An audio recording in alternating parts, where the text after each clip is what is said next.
Candidature de Bédié au PDC, Paulin Alomo, sénateur RHDP, se déchaîne. Conan Bédié a toujours été un problème, il ne peut être la solution à 90 ans. Les défections massives au PDC sont dues au comportement de Henri Conan Bédié. En effet, à chaque étape de l'évolution de la Côte d'Ivoire, Conan Bédié a toujours été la négation. Il a été depuis son jeune âge, lorsqu'il militait à la FANF, le problème de la Côte d'Ivoire. Ce n'est pas à l'âge de presque 90 ans qu'il sera la solution. Il ne peut plus être la solution. Nous l'avons écrit et réécrit. Aujourd'hui encore, il vient de le démontrer. Tous les cadres qui sont partis du PDC en refusant de suivre Bédié, ont eu raison.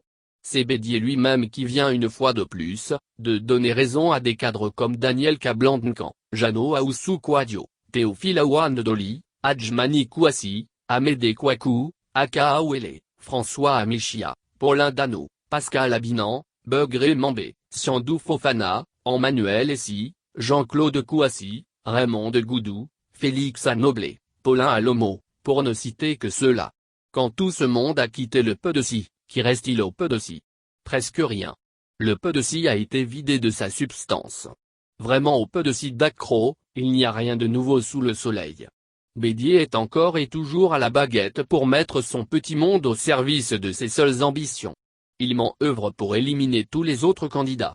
Bédié est et demeure toujours le problème de la Côte d'Ivoire. C'est sa propension à tout ramener à lui qui a poussé de nombreux cadres à claquer la porte du PDC et la saignée n'est pas prête de s'arrêter.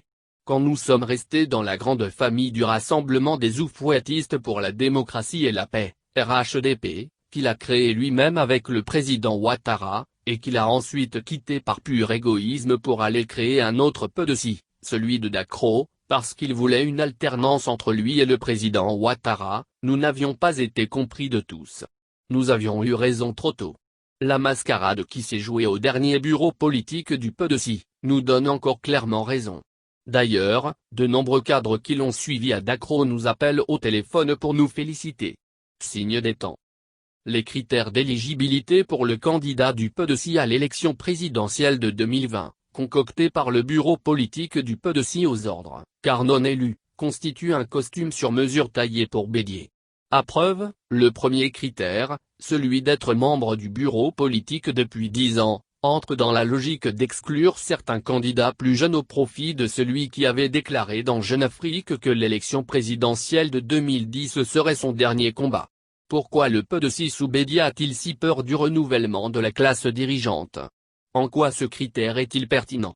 Avoir fait toutes ces classes au bureau politique fait-il d'un cadre, un candidat suffisamment outillé pour une compétition aussi relevée que la présidentielle? En réalité, ce critère a été introduit juste pour faire barrage aux jeunes loups comme Jean-Louis Billon et Thierry Tannot. Bédié, en voulant tirer la couverture à lui seul, donne à voir qu'il a échoué dans la politique de la promotion de la jeunesse. À presque 90 ans, que peut-il encore proposer à la Côte d'Ivoire, si par un cruel concours de circonstances, les Ivoiriens venaient majoritairement à lui faire confiance, au soir du 31 octobre prochain? Rien. Le deuxième critère rentre dans ce même souci de déblayer la route à celui qui, il n'y a pas longtemps, reprochait à certains dirigeants africains leur obstination malsaine à s'accrocher au pouvoir au-delà des 80 ans. La somme des 25 millions de FECFA, voire plus pour, dit-on, l'organisation de la convention est un autre obstacle auquel le bureau politique illégitime veut donner un vernis légal à l'OPA sur le PDC qui se prépare pour imposer la candidature de Bédié à la prochaine convention de ce parti. Pourquoi 25 millions de FECFA pour de simples élections primaires dans un parti politique?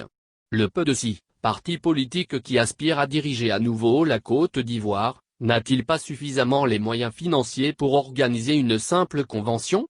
À y voir de près, ces critères n'ont pour seul et unique but que d'écarter tous les jeunes loups et préparer le sacre d'un leader qui n'a que faire des intérêts du PDC. La gouvernance brouillonne de Bédié qui a débouché sur le premier coup d'État de l'histoire de la Côte d'Ivoire est encore fraîche dans la mémoire collective des Ivoiriens. Ils ne sont pas des masochistes. Il serait intéressant que les critères qui ont permis de sélectionner les membres du bureau politique invités le jeudi et vendredi dernier soient révélés. Pourquoi y a-t-il eu à ce bureau politique que les partisans de Bédié? quand on ne peut respecter la démocratie au sein de sa formation politique, est-on fondé à critiquer le pouvoir sur cette question? Pourquoi n'a-t-on pas introduit dans les critères que le candidat doit avoir une résidence privée à Abidjan, au lieu d'être une pupille de l'État, logée et blanchie sur les comptes publics? Pourquoi ne pas retenir comme critère que celui qui n'a pas su gérer le pouvoir au point de l'avoir perdu, ne peut plus être candidat? Pourquoi doit-on faire confiance à quelqu'un qui, par son incompétence et son incapacité, a fait perdre le pouvoir au PDOCI? De plus, l'argumentaire selon lequel une alliance avec une des tendances du FPI, à savoir les Gore, Gbagbo ou rien, en l'absence d'une candidature de Laurent Gbagbo, garantirait une victoire sans coup férir de Bédia à la prochaine élection présidentielle, est un véritable leurre. Dire qu'avec cette alliance, la majorité sociologique serait du côté de l'opposition est une vraie escroquerie morale et une volonté manifeste de vouloir travestir la réalité du terrain. Tout le monde en Côte d'Ivoire sait pertinemment que le PDOCI dirigé par Bédia actuellement n'est pas le PDOCI légué par Félix Houphouët-Boigny, encore moins celui qu'il était entre 2010 et 2015. Tout le monde en Côte d'Ivoire sait également que le FPI dirigé actuellement par Assoadou n'est pas celui qui est arrivé en deuxième position à l'élection présidentielle de 2010. Beaucoup d'eau, depuis 10 ans, a coulé sous le pont. Bédia détient en ce moment le PDOCI d'Accra qui a connu de nombreux départs et qui en connaîtra toujours. Quant au parti de Laurent Gbagbo, le FPI, qui est aujourd'hui réduit à sa simple proportion, depuis son départ du pouvoir en avril 2011, il est toujours à la recherche de son unité. L'opposition, à n'en point douter, connaîtra encore, au soir du 31 octobre, des lendemains de gueule de bois. Car, la majorité sociologique demeure bel et bien au RHDP qui regroupe tous les courants politiques de la Côte d'Ivoire, y compris ceux du PDOCI et du FPI. Il faut ajouter à tout cela, la mobilisation effective chaque jour des cadres du RHDP sur le terrain, l'on conclut aisément que le Nkouko est une réalité et non une vue de l'esprit. En outre, on nous annonce que la convention du PDOCI se fera à Yamoussoukro. Pourquoi ne pas rappeler à Bédia que cette convention ne peut se tenir que dans la maison du PDOCI à Yamoussoukro qu'il a laissée en ruine et non ailleurs? Je voudrais au passage, pour terminer, remercier tous ceux qui nous ont soutenus et continuent de nous soutenir dans cette quête de la vérité contre le président Bédia. J'accepte le pardon de ceux qui m'ont attaqué, mais qui aujourd'hui m'appellent pour me donner raison. C'est pour cela que je leur lance un appel de ne plus perdre le temps et à rejoindre le RHDP qui est le parti de l'avenir. Car, le seul souci de Bédia, c'est son positionnement comme chef d'État, loin des autres hommes politiques qui se soucient de l'économie de leur pays, du chômage des jeunes, de la lutte contre la pauvreté, etc. Alors rejoignez-nous, la porte du RHDP est grandement ouverte.